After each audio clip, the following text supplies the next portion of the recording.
person. You talk a lot in the book, which, by the way, I really enjoyed. I thought it was so personable and relatable. But you talk a lot about energy. And actually, it was a Jill Bolte Taylor quote, right? Like, be aware of the energy that you bring to the space. So maybe we can launch from there and what you mean by that and how, and don't get nervous about, you even put it in your book, which I kind of laughed, like, this isn't woo-woo, weird, that kind of energy, but actual, real, the way I think of it is like biosynchronization. But, you know, that quote, what it did for you, and what do you mean when you talk about energy? Yeah, so when I first heard Jill Bolte Taylor's quote, please take responsibility for the energy you bring into this space, it just stopped me in my tracks because I thought, what does that even mean? And I had never thought of being responsible for my energy. It was just a perspective I'd never had.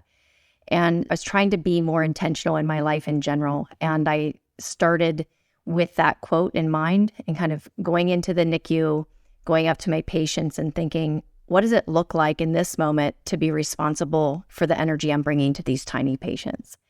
And by energy, the way that I kind of wrapped my brain around it was a couple things. One was just, the energy that we all have in a day. We're healthy, we're rested, we have a lot of energy.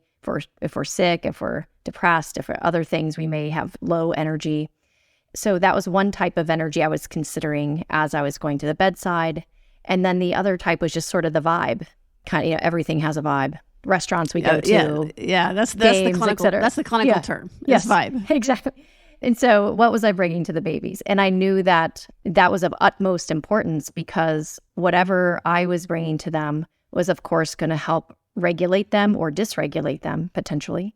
And so I had to be extra aware of what I was bringing. While I was a really good clinician before that moment, I'd never really thought about it through that lens right before I put my hands on a baby. And so I had made a concerted effort to stop before I touched a baby, before I went and opened the portholes to an incubator and thought, what kind of energy do I want to bring?